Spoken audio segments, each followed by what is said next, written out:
Hey, what's up, meatballs? Mr. Meathook here. I don't have my normal lighting up. I do apologize for that. It's 3 in the morning. I didn't feel like setting it all up. I came to you today to talk to you about the 1987 shot-on-video film, The Dingleberries. I say 1987 because it's actually from 2012 and was supposedly lost for 25 years. But yeah, it's actually not that old. It is directed by, and I'm going to use air quotes again, Rudy Belafonte. It's actually Chris Seaver, which, had I known when I bought this, I might have just plain not bought it, because I'm not typically a fan of Chris Seaver's films. He is most known for the Mulva zombie ass kicker films, as well as like Sex Squatch and films with Teen Ape. Not a huge fan of his films. Just not my thing. Pretty sophomoric humor in them. Bad acting. I mean, I get it. That's what you're watching it for. But this was, it was a pretty decent tribute to... You guys smell poop? Will somebody please tell me what the hell is going on around here? Inside here, destroy the dingle. Oh my god, a giant turd! 80s shot-on-video films. But I'm going to start a new series, starting with this. I figured this would be the perfect thing to start it with. I'm going to start what I call Mr. Meathook's shitty video reviews.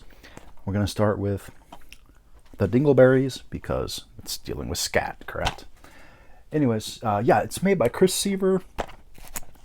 The humor's okay. It's not fantastic. The acting is... One person in particular just chews the shit out of the scenery. But that's what they were going for. The Dingleberries is absolutely not going to be for everybody. If you are not a fan of 80s shot-on-video films, you're not going to like it. Chris Seaver plays a character in here called Minty Dave. He's the one that I'm talking about that chews the shit out of the scenery. What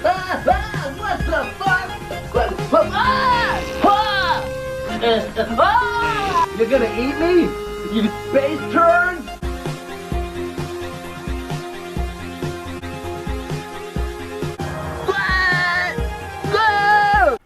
Absolutely over the top.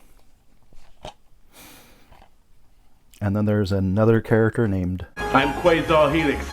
...who is sent to Earth to help to destroy the Dingleberries, which are space turds. Oh, we're more than space turds, honey buns. Yeah, we're the Dingleberries, motherfucker. Space turds that come to Earth and kill people by getting shit on them. Apparently it's acidic shit. My biggest complaint about this movie, and it really drags it down. I do want to add, this only has a 38-minute runtime, so, I mean, it's not a long watch. Pretty much flies by. But, God. I understand this is supposed to have been 1987. But some of the things that they said were not acceptable in okay, they were technically acceptable in 1987, but they shouldn't have been. And in 2012, when this was made, were definitely not acceptable. There was a lot of homophobic slurs in this movie. I'm not going to repeat them. There's one towards women, one towards men, used repeatedly. You can figure it out from there. But overall, aside from that, I did enjoy it. It's not a masterpiece. It's not technically shot on video. It's just made to look like it was. We are going to be doing, for these videos, a dookie rating from 1 to 5 dookies, with 1 dookie being absolute garbage, no one should watch it, all the way up to 5 dookies, which is like an underground masterpiece. I want to give this higher, but the homophobic slurs, terribly dated, especially since it wasn't actually from 1987, are going to drag it down, and I'm going to give it 2 dookies. It's fun. It's goofy. I would absolutely never say don't watch it, but it's not perfect. I mean, you've seen through the different clips that have been playing through here what it is exactly you're looking at, and yeah, it is what it is. Anyways, guys, thank you so much for tuning in to the first shitty video review, and I want you to stay cool, stay spoopy, and support independent horror. Deuces.